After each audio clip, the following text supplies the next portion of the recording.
I have framed it like this, and because I hate ambiguity when it comes to expectations. I think it lets a lot of people off the hook, and I hate it in water cooler debates because there's always some weasel that says, oh, he did have a good year. It's like, no, he didn't. Let's just give me a hardcore, concrete, rock solid criteria for what is good. What's a good result? What is Chris Ilitch keeping his promise? Now, to me, I have said I want one of those shortstops you talked about, Trevor Story, Carlos Correa. I'm not as big on Baez, but whatever. Seager's hitting the hell out of the ball. Seager's right now. Actually my number one. Yeah, he might list. be mine too. He's if I could pick. But I want one of those guys and no 6 options. Got to be one of those guys. And Justin Verlander coming back, who, I have heard that's probably going to happen. At least the organization seems to think it's going in that direction. Plus some supplementary, holes, like, sign another guy for $8-10 million or whatever. Yeah. Anything short of that, and I don't want to hear it.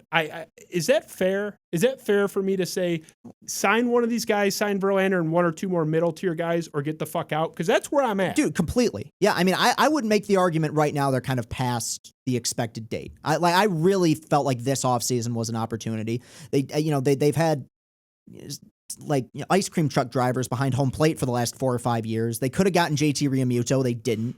And now, you're in. Ramos has been good. I'm not saying the signings this year for 1-year guys are necessarily terrible, but we know what the expectations are here. And I'm with you. I think next offseason is going to be where they should take the step that they should have taken this year. The biggest misconception about rebuilds in general is that you don't spend until you get good. That's not true. You spend before you get good. The Padres signed Hosmer and Machado after 70-win seasons, knowing, hey, we got Mackenzie Gore, and we got Paddock, and we got Tatis, obviously, as a Cronenworth, all these guys as potential, franchise cornerstones. Tigers seem to be going about things in another way. The Cubs were the same way. They signed Lester after they won 72 games or something in 2014. Next year, they found themselves in the NLCS. I don't think it's as far off as some people believe, just based on what I've seen through the first 15 games. I do think the pitching will develop. Pending injuries, of course. You never know with starting pitchers. I'm not worried about Torkelson in spring. I think Riley Green's going to be a stud as well. So there is a core there, but it's how you build around it. And we've seen really during this rebuild, because even the whole Avila spending after 2015 and signing Zimmerman, bad, but I'm willing to move forward from that and just see, okay, what are the moves he can make now? And with an unlimited budget, hopefully Chris Ilitch gives him.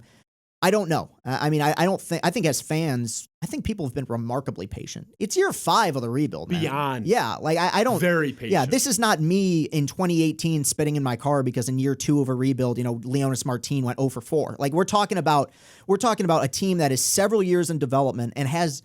That's the other problem. There's several teams in their own division that have kind of lapped you as far as rebuilds go. The White Sox, I championed forever, despite the La Russa hire. I think that's one of the most talented teams in baseball.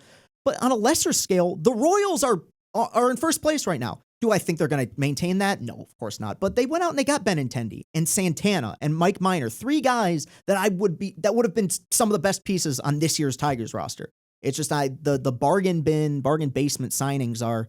They're getting remarkably frustrated. It's old. And you properly, I might add, invoke the San Diego Padres, but you don't have to go all the way to the West Coast 3 time zones over to look for an example of this working. Look right down the street with the very organization that we are discussing. 2003 Detroit Tigers were the worst team ever.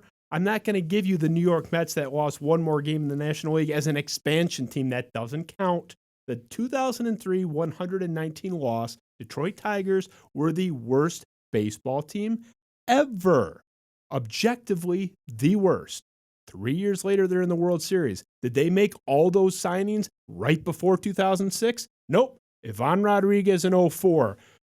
Magglio Ordonez in 05. Kenny Rogers in 06. It was a slow build. And then, look, here's Zumaya and Verlander. And here's the prospects coming up. Here's this free agent. Boom. We meet in 2006. We're in the World Series. And by the way, had the best record in baseball at the All-Star break. There was nothing like Cinderella about that. It was written as a Cinderella. Right. That team they had a bad September. Other than that, they were great the entire season. Freaking idiot. Shouldn't even have a show.